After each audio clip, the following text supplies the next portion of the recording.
Hanya karena sumur resapan, PKS usulkan Anies jadi konsultan IKN. Tulis oleh Xhardi di siworld.com. Kalian pasti pernah baca berita di media yang menyebut konsep sumur resapan yang sekarang dikerjakan Anies ternyata akan ditiru dalam pembangunan IKN Nusantara. Padahal secara detail, aplikasi dan konsepnya beda jauh. Di IKN, program tersebut dinamai dengan Kota Spons. Sesuai Undang-Undang IKN tentang prinsip dasar pengembangan kawasan, Kota Spons mengacu pada kota yang berperan seperti spons, yang mampu menahan air hujan agar tidak langsung melimpah ke saluran-saluran drainase, dan yang mampu meningkatkan perserapan ke dalam tanah sehingga bahaya banjir dapat berkurang, serta kualitas dan kuantitas air dapat meningkat melalui penyaringan tanah dan penyimpanan dalam tanah atau akuifer. Selain itu, Kota Spons juga akan lebih kompleks. Selain menggunakan sumur resapan sebagai penampungan air hujan sementara, Kota Spons diimplementasikan dengan memperbanyak area ruang terbuka hijau maupun infrastruktur lainnya. Beda jauh dengan sumur resapan ala Anies yang cuma mengebor tanah, lalu dimasukkan beton yang ukurannya tidak besar dan tidak panjang ke dalam. Sumur resapan ini adalah sumur ecek-ecek, cuma buat formalitas bahwa programnya sudah terlaksana. Tapi lucunya, anggota DPRD DKI Jakarta fraksi PKS, Muhammad Taufik Zulkifli, mengusulkan agar Anies turut dijadikan sebagai konsultan pembangunan IKN.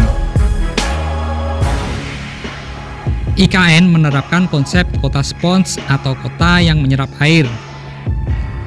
Konsep ini ternyata sudah diterapkan Anies Baswedan di Jakarta.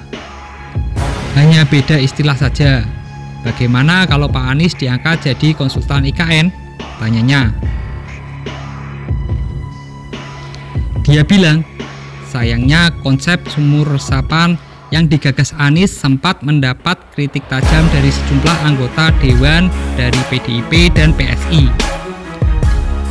Padahal ini terbukti bahwa program itu bagus dan hendak dicontoh untuk ibu kota baru.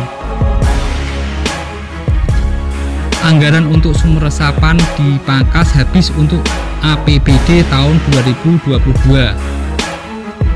Lain kali saya berharap anggota Dewan lebih mengedepankan objektivitas demi kemajuan Jakarta di atas kepentingan politik sesaat, kata Taufik Zulkifli. PKS lagi, kacau, logika jungkir balik. Dari penjelasan yang saya sebutkan di atas, sudah jelas sekali perbedaannya. Di IKN, yang dimanfaatkan adalah ruang terbuka hijau yang memang kita sudah tahu bisa menyerap air dengan baik. Di Jakarta, sumur resapan letaknya di jalan aspal. Banyak yang tidak berfungsi, hujan deras tetap tergenang, aspal banyak yang rusak. Masa model begini mau dijadikan role model di IKN? Lebih kacaunya lagi, Anies diusulkan sebagai konsultan pembangunan. Ini adalah wacana paling kacau dan berantakan yang pernah saya dengar. Tapi kalau melihat dari partai mana, tidak heran lagi sih. Amit-amit deh. Tapi saya yakin pemerintah juga tidak akan sebodoh itu menunjuk Anies sebagai konsultan.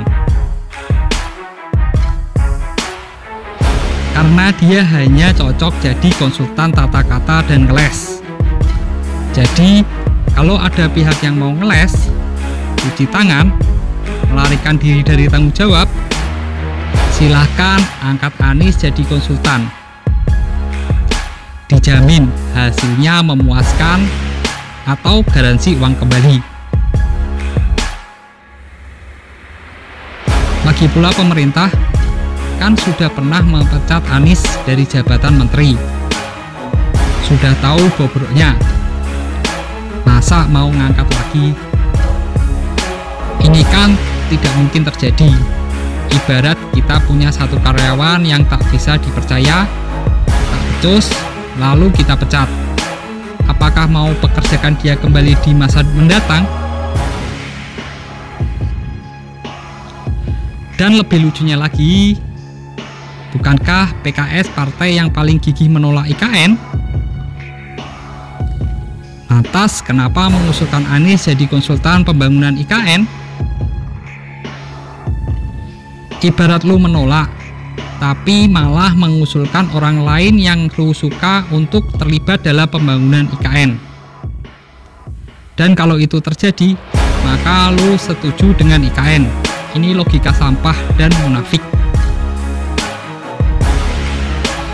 Kalau Anies jadi kepala otorita IKN, situ bakal setuju juga.